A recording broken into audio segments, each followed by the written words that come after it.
लोगों को मेरी विनती है, अपना वोट देते समय जिसको वोट देना वो आदमी कौन है उसको देखो। क्या वो आचारशील है, चारित्रशील है, निष्कलंक है, त्यागी है, समाज के लिए कुछ किया है?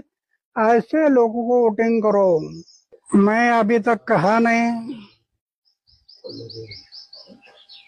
लेकिन मेरे मेरे साथ में अरविंद केजरीवाल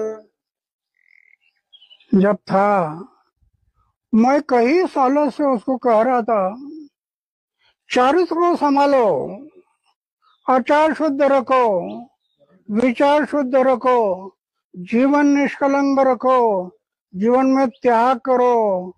इतना कहते गया।